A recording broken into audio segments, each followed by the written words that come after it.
Samajwadi party Lok Sabha चुनाव को लेकर फूंक फूंक कर कदम रख रही है। कई सीटों पर उम्मीदवारों का ऐलान होने के बाद फिर से नए प्रत्याशियों का ऐलान किया गया, यानी पहले जिस प्रत्याशी के नाम का ऐलान किया उसका टिकट काटकर दूसरे को दिया गया है। एक बार फिर यूपी की कन्नौज सीट से प्रत्याशी बदलने की चर्चाओं ने जोर पकड़ लिया है। 22 अप्रैल को समाजवादी पार्टी ने अपने उम्मीदवारों की लिस्ट जारी की थी। इस लिस्ट में 2 उम्मीदवारों के नाम थे, जिसमें कन्नौज सीट से सपा अध्यक्ष अखिलेश यादव ने अपने परिवार के सदस्य और लालू यादव ने दामाद तेज प्रताप को मैदान में उतारा था, जबकि बलिया लोकसभा सीट से सनातन पांडे को टिकट दिया गया था। सपा नेतृत्व के नजदीकी सूत्रों के मुताबिक पार्टी के स्थानीय कार्यकर्ता और नेता अखिलेश यादव के ही कन्नौज से चुनाव लड़ने की मांग कर रहे थे। उन्होंने अखिलेश यादव से अपना फैसला बदलने की गुजारिश की है।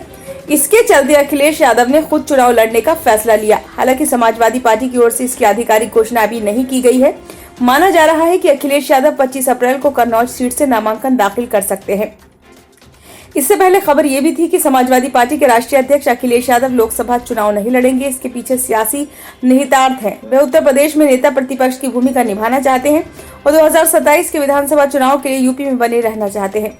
फ्लैशबैक में जाएं तो अखिलेश यादव ने मैनपुरी के करहल से विधायक बनने के बाद आजमगढ़ लोकसभा सीट से इस्तीफा दे दिया था।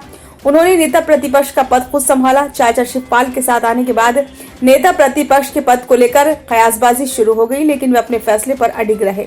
लोकसभा चुनाव के दौरान उनके आजमगढ़ या कन्नौज से मैदान में उतरने की संभावना जताई जा रही थी, लेकिन आजमगढ़ से धर्मेंद्र यादव और कन्नौज से तेज प्रताप यादव को उम्मीदवार घोषित कर उन्होंने इन संभावनाओं पर विराम लगा दिया था।